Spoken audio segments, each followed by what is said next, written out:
Тэгээ ер нь би дахиад нэг хэлчихээ өндөр жаргалуучлаар байж байгаа цогтоотор дарга эн чинь олон нийт харж байгаа бид нар чинь энэ сонгон шалгаруулалтыг ил тод нээлттэй янз бүрийн одоо залхаа булхаагүй явуулна гэдэг дээр манай байнгын хорооны гишүүд маш их санаачлахтай ажиллаж байгаа шүү дээ.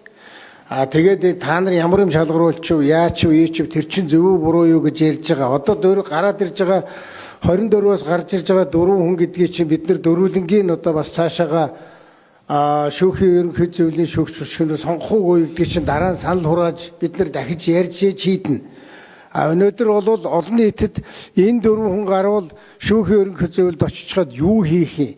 Та нар өөрсдөө тэр шаардлага хангаж байгаа юм уу үгүй юм уу гэдгийг л олон нийтэд ил тод хэлэх гэж байгаа. Энэ манай олон нийт ч харж байгаа шиг байна. Над руу ингээд бас файл майл явуулаад та энийг заавал асуу гэж байна. Би бас та энэ нэр биш асуух юмнуудыг асууя.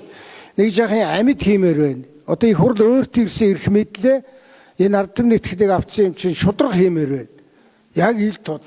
Яг үнэхээр одоо та нар одоо ингээ ам хамраасаа татуулж ийж ингэж би нэг тэгэд нэг тэгсэн ингээд их шаардлага байхгүй шүү дээ. Манай цогтоотор дарга зөвл ярьж шүү дээ. Ийм хариуцлагатай албан тушаалд очих гэж байгаа бол би нэг төдийд нэг ийм сахилгын арга хэмжээ авахулж ирсэн юм аа. Тэрний үеийн хугацаанд ингээ болцсон ч гэдэг юм уу. За над нэг ийм асуудал байгаа.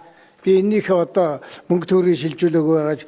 Эннийг та нар заавал энэ сонсгол дээр ирж ээж тэр хэдэн олон шат дамжиж ээж энд ирж ингэж яриад шаардлагагүй л байхгүй.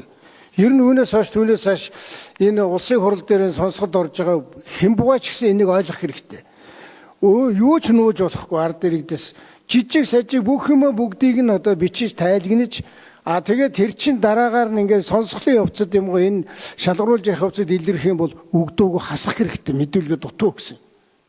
Тэгэхгүй одоо биднэрт нэг юм дутагдлаа шүү дээ. Авилгалын эмчгээс нэг бичиг авдаг. Өмгөөлөгчийн олноос бичиг ав хуулж тэгээ хайчхаар зэрэг тэгээд одоо их хурлын байнгын хорооноос авна гэж байгааг учраас би өгөөгүй. Ийм байдлаар бид нар жаахан цаг алдаж байна уучлаарай. За